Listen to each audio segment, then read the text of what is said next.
New Zealand is blessed with a fabulous coastline that extends for thousands of kilometres. But look underneath the surface and a whole new world opens up. A world previously known only to those properly equipped to explore its depths. Kelly Tarlton was one of the pioneers of undersea exploration in New Zealand. He got to know and love this environment like no one else. If it wasn't talking to the fish, it was searching New Zealand shipwrecks for sunken treasure. But Kelly also had a vision: to bring this private world into public view. A vision that led to the creation of Kelly Tarlton's underwater world.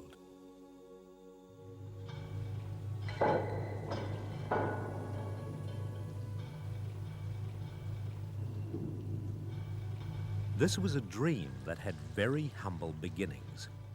It's June 1983. Beneath Auckland's Tamaki Drive, old disused sewage tanks were inspected by Kelly for the first time.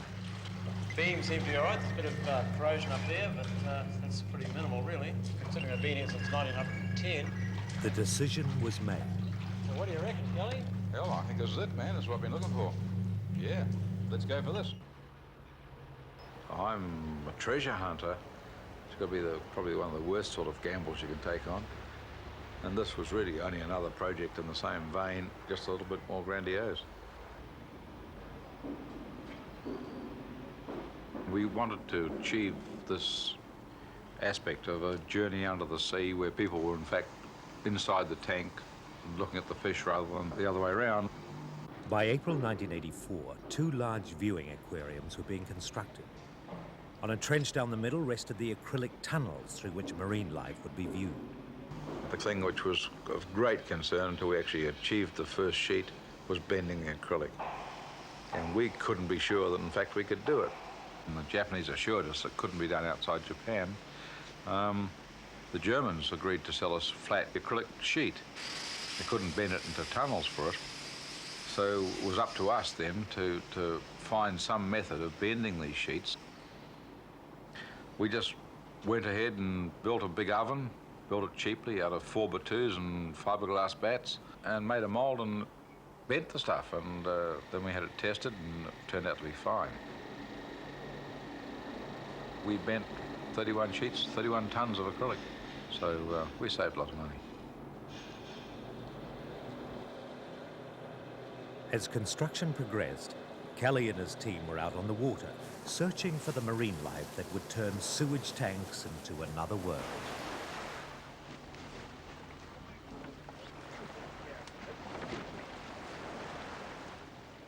You just hold him right there for a second. A leading United States expert in shark husbandry was brought in to help with the delicate task of successful shark capture and transportation.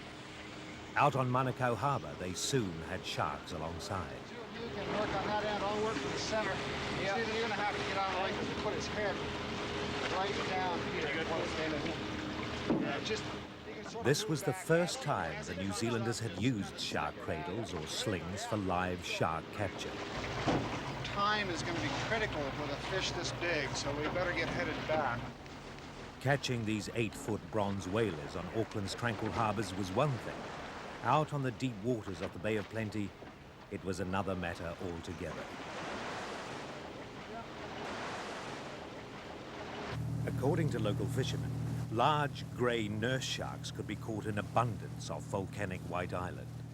And they weren't wrong. This was pioneering work. Little was known of these sharks' behaviour in aquariums. But despite their size and demeanour, these giants of the deep proved much more fragile. Two of you can work on that end. I'll work from the center. Yeah. You're going to have to get on right to put his head right down here. Just With 2 healthy sharks in each transportation tank, the journey back to Auckland would be critical to their survival. With just a few weeks to opening, Specimens were arriving from all over the region and interest from the public was high.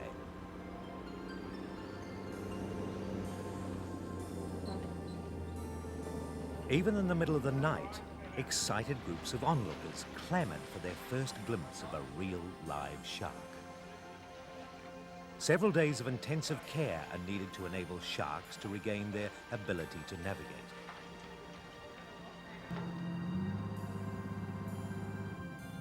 Local boaties and commercial fishermen were doing their bit as well.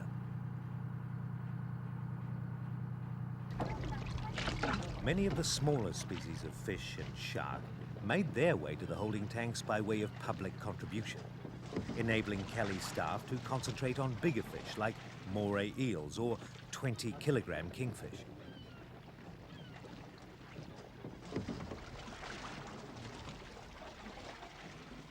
When fully stocked, it was hoped the underwater world would hold several thousand marine creatures. Once the tanks were filled, there was no going back. Everything had to be spotless. For Kelly, his dream was almost complete.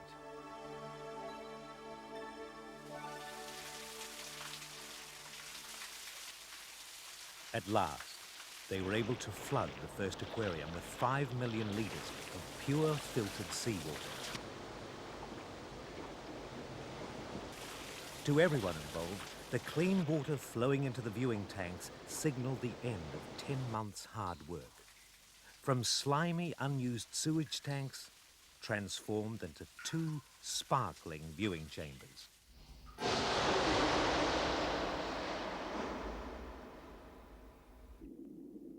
Before the fish were released, Kelly had one last job to do. With the acrylic tunnels now fully submerged, he was able to check the silicon seals for the first time. Would they remain watertight? Any problems now would mean draining the tanks and delaying the opening by several weeks.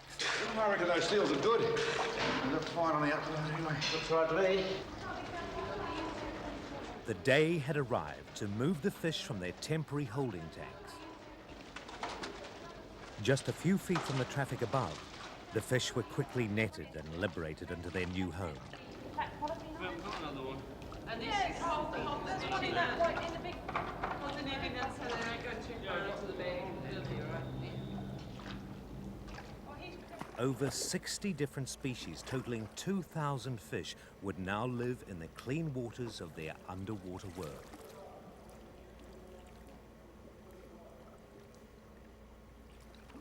It's 80 minutes to 7 right now. It's the big day for Kelly Tarlton and everybody here at 1ZB, and I guess the whole of Auckland wishes him well with the big aquarium. The 25th of January 1985.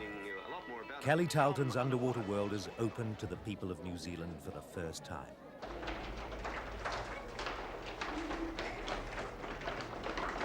For Kelly Tarlton, his vision was now complete.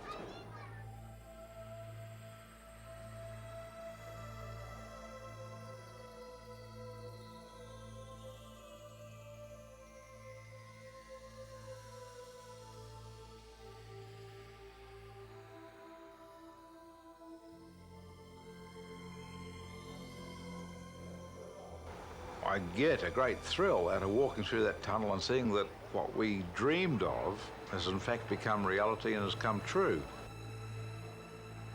The great excitement to me is to see the stingrays and things flying over the tunnel in crystal clear water. That is the excitement for me.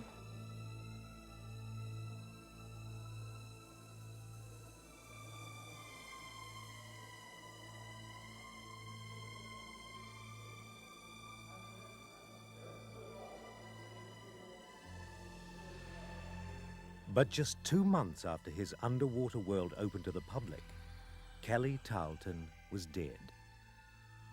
But his dream lives on.